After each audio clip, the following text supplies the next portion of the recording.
Hola, en este vídeo os voy a explicar lo que es el resumen de la programación, cuáles son sus apartados y qué significa para la relación que vamos a establecer a partir de ahora vosotros y yo. La programación es un largo documento que los profesores a principios de curso entregamos a la inspección y es donde se indica qué es lo que vamos a hacer durante justamente todo ese año escolar. Lo que vosotros tenéis aquí son los extractos, es decir, un resumen de aquellas partes que os interesan. Después ya veréis por qué.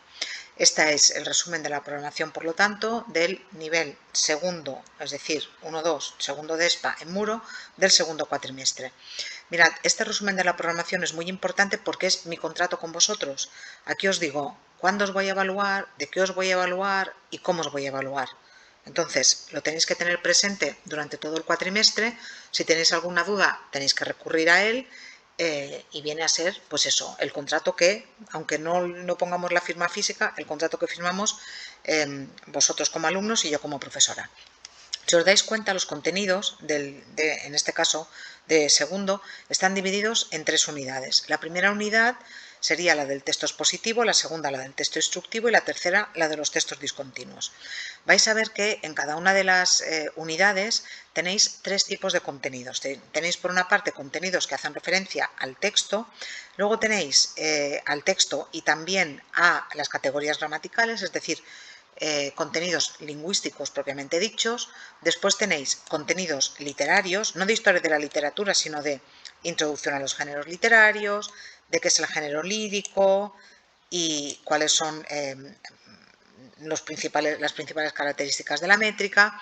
Y después también tenéis aquí un apartado en el tercer tema de comentario de textos literarios. Entonces tendríais un primer apartado de contenido lingüístico, un segundo apartado de contenido de teoría de la literatura, no de historia de la literatura, y un último apartado de ortografía.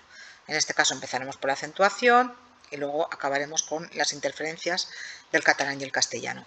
Todo esto, ¿cómo lo vamos a hacer? Como os he dicho, lo vamos a hacer en 3 unidades. Vais a ver que hay muy poquitas clases, porque en realidad son solamente 2 clases semanales. Aquí tenéis el día que presento la unidad, que además ya vamos a empezar con teoría este día. Y después lo que tenéis son las fechas de los exámenes. Veis también los días en los que está previsto que haya clases. Por tanto, presentación de la unidad, fecha de las sesiones de clase y después la fecha de los exámenes. En este caso, pues el primero el 24 de marzo, el segundo el 12 de mayo, el tercero el 14 de junio y luego el examen de la lectura, luego hablaremos de la lectura, lo tenéis el día 28 de abril. Si no habéis podido hacer alguno de estos exámenes, por cualquier causa, podéis pedirme lo que nosotros llamamos una convocatoria especial, es decir, hacer ese examen que os falta, y en ese caso, el 15 de junio os podríais presentar a hacer el examen bien de la lectura, bien de aquella unidad que no hayáis podido hacer. En el caso del examen final todavía no tenemos las fechas, pero el examen final, si es que lo tenéis que hacer o lo queréis hacer, va a ser o el 20 o el 21 o el 20, el 21, el 22 o el 23 de junio. Tampoco tenemos fecha todavía, pero eso ya es cuando se acaben todas las actividades lectivas, después se ponen unas fechas solamente para exámenes finales. Bueno, las clases ¿cómo van a ser? Ya sabéis, es enseñanza semipresencial, por tanto, la asistencia no será obligatoria, excepto para los exámenes, que ahí sí que los exámenes no son online, tenéis que venir a hacer los exámenes, y la metodología va a combinar clases teóricas y algunas clases más prácticas, pero fundamentalmente yo voy a dedicar las sesiones presenciales a la teoría. Es imprescindible que utilicéis el aula virtual, porque para eso es enseñanza semipresencial. Todos los contenidos de cada unidad os los vais a encontrar en el aula virtual en forma de libro digital. También, si queréis, yo os voy a dar los apuntes fotocopiados, que es lo mismo que tenéis en el libro digital, pero a mí me gusta más el libro digital. ¿Por qué? Pues porque puedo añadir contenidos, pero también porque puedo poner enlaces a páginas, a vídeos, etcétera, que eso no lo tenéis en el dossier en papel. Entonces, si vosotros queréis el dossier en papel para trabajar, no hay ningún problema, pero también tenéis que mirar el dossier que tenéis en el aula virtual, sobre todo para los vídeos.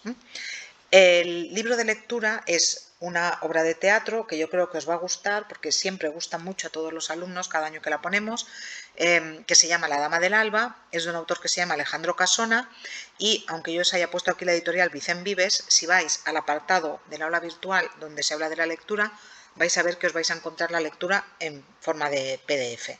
Entonces, si no la queréis comprar, la tenéis allí. La empezaremos a leer en clase porque es una obra de teatro y si nunca habéis leído obras de teatro, al principio cuesta un poquito entrar, pero ya veréis que luego es muy fácil y ya os aseguro que os va a gustar. Criterios de corrección, bueno, pues como siempre, esta es una asignatura de lengua, por tanto tenéis que escribir bien, eso implica presentar bien las cosas, implica no hacer faltas, implica mejorar la ortografía, implica también que participéis y que tengáis buena actitud hacia la asignatura. La participación no quiere decir venir a clase, ¿eh? Podéis participar en la asignatura a través del aula virtual, eso ya depende de cada uno, de si vosotros queréis o podéis venir a clase. Es muy recomendable que vengáis, pero si no podéis o no queréis venir, podéis sacar muy buena nota simplemente siguiendo a través del aula virtual y eso sí, viniendo, como os he dicho, físicamente a los exámenes. Los criterios de presentación, evidentemente todo tiene que tener una buena presentación y, en fin, tiene que pensar que es una asignatura de lengua, por tanto tenéis que escribir las palabras completas, dejar márgenes, esas cosas que ya sabéis y que yo os iré recordando durante el curso. ¿Cuál es el sistema de calificación? Es decir, qué cosas, qué instrumentos de evaluación voy a tener en cuenta. Bueno, las actividades, que las actividades no son obligatorias. Si vosotros queréis hacer actividades, las podéis hacer y si no las queréis hacer y queréis ser simplemente evaluados con exámenes, solamente exámenes. En el caso de que elijáis las actividades, tenéis que entregarlas siempre, siempre, siempre a través del aula virtual. No voy a coger nada en papel, ni a través del correo electrónico, ni en el WhatsApp, ni nada por el estilo. Aula virtual. Si tenéis problemas porque no tenéis ordenador, sabéis que hay un servicio de préstamo, podéis hablar con la jefa de estudios, en este caso con la jefa de estudios del aula de Muro, y hay una lista, entonces os apuntáis y si no, pues hay una sala de ordenadores también en el CEPA, pero tenéis que utilizar el aula virtual para entregar las actividades. Repito, no cogeré nada a mano. Después, ¿qué más? Aparte de estas actividades que ya os he dicho que las hacéis si queréis y si no queréis no las hacéis, tenéis los exámenes parciales. Como os he dicho, vais a tener que realizar 3 exámenes, uno por cada unidad. Si faltáis a un examen, ya sabéis que podéis presentar la solicitud de convocatoria especial y esto ya lo sabéis, es lógico, si os pillo copiando en un examen, tenéis un 0 en la prueba. Después, claro, hacer la media solamente con que tengáis un 0 en un examen, luego cuesta mucho de levantar con los otros exámenes, pero no es imposible. Mi consejo es que no copiéis.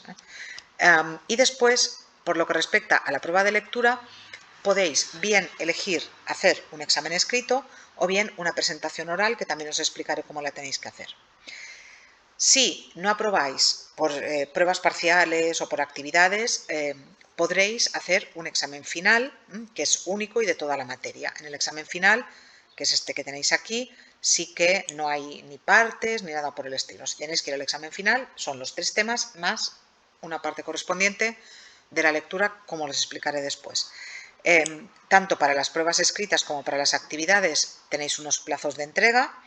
Si, por ejemplo, os habéis matriculado tarde o si tenéis algún problema personal grave y tenéis que entregar algo más tarde, me avisáis, y entonces yo os abriría las actividades más tiempo. Pero pensad que las actividades, aunque yo vaya poniendo fecha en el aula virtual, no se cierran hasta el día del examen del tema. Yo os pongo fechas, os pongo cada actividad en una semana para que os organicéis, pero en realidad no se cierran hasta el día del examen del tema. También os lo explicaré en clase. Y también os lo explicaré cuando os explique el aula virtual. Criterios de calificación. Todos estos instrumentos que os he explicado, ¿cómo se traducen? Bueno, pues se traducen de la siguiente manera. Si vosotros queréis hacer actividades, tenéis 2 tipos de actividades. Tenéis actividades evaluables y actividades de refuerzo, que son estas que os he dicho que tenéis que entregar a través del aula virtual, tanto las evaluables como las de refuerzo. Las actividades valen el 60% de la nota. Lo que pasa es que aquí está el 20% de la lectura. Y la lectura puede ser, como os he dicho, a través de una exposición oral o de un examen escrito. Entonces, en realidad, las actividades quitando la lectura suponen el 40% de la nota. Los exámenes parciales son también el 40% de la nota. Si, aparte de hacer actividades evaluables, queréis hacer actividades de refuerzo, las actividades de refuerzo suman hasta un punto más sobre la nota final. Significa que vosotros hacéis las actividades evaluables y los exámenes. En las actividades evaluables, como os he dicho, incluimos la lectura. Y tenéis, por ejemplo, no sé, imaginaos, un 5,1 de media. Pero luego resulta que habéis hecho las actividades de refuerzo y de media de las actividades de refuerzo tenéis un 8, eso valdría 0,8 y yo sumaría al 5,1 el 0,8, yo saldría un 5,9 y por tanto os pondría un 6. ¿Que vosotros pensáis que las actividades evaluables son mucho trabajo y que solamente las parciales? Ningún problema, podéis sacar también un 10. Simplemente no entregáis las actividades evaluables y entonces no podéis tener hasta ese punto extra, pero repito, podéis sacar un 10. ¿Que vosotros no queréis hacer las actividades evaluables y queréis ser simplemente evaluados por exámenes? Ningún problema. En este caso sí que de la lectura no hay exposición oral, tenéis que hacer sí o sí examen y después los 3 exámenes de los temas valen el 80% de la nota. Mi consejo es que sigáis siempre el itinerario de actividades, uno de los dos. ¿Por qué? Bueno, primero, no solamente porque os quita mucha presión sobre la nota del examen, y de hecho podéis aprobar el curso con buena nota sin haber aprobado ningún examen si hacéis bien las actividades.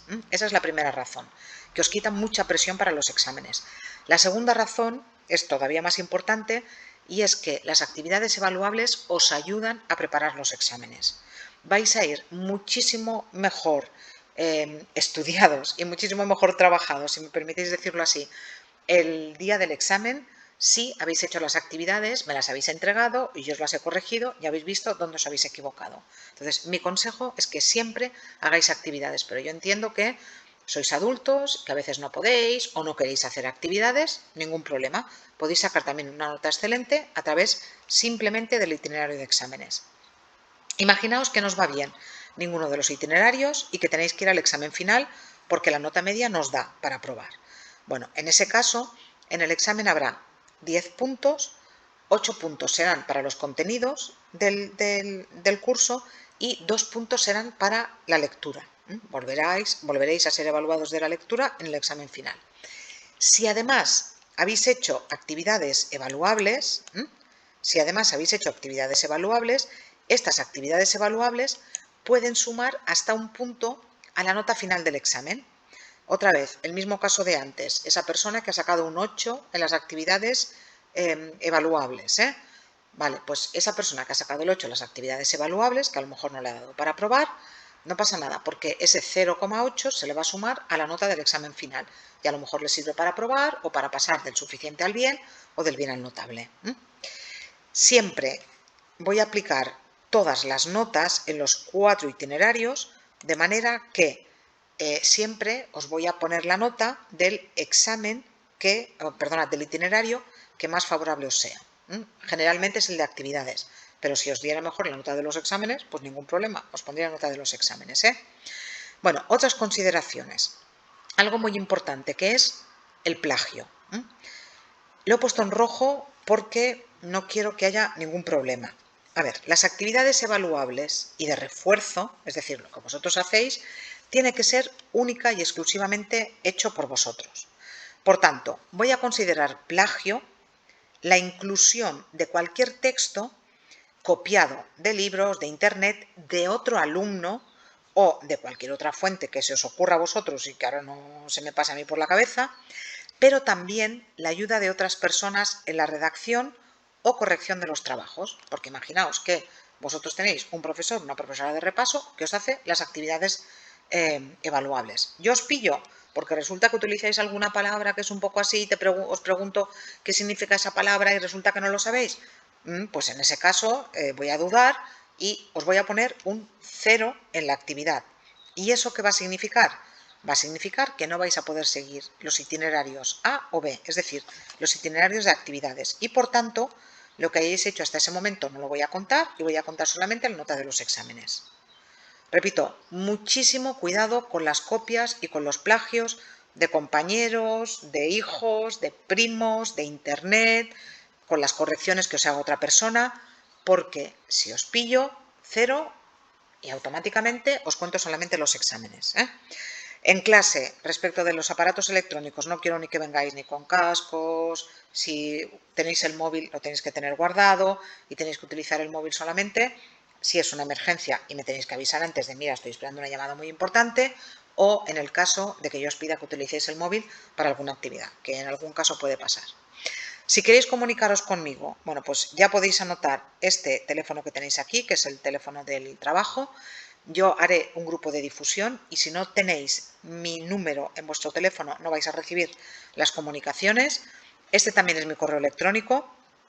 También podéis contactar conmigo en el aula virtual, en la burbujita que sale arriba a la derecha y ya está. Aquí voy a poner el enlace para este vídeo que estoy haciendo justamente ahora, pero para cualquier duda, para cualquier cuestión, ya sabéis que me podéis consultar conmigo en clase y que además de eso tengo una hora de atención que es, en vuestro caso, en Muro los jueves de la 1 a las 2, que vosotros tampoco tenéis clase, ¿de acuerdo?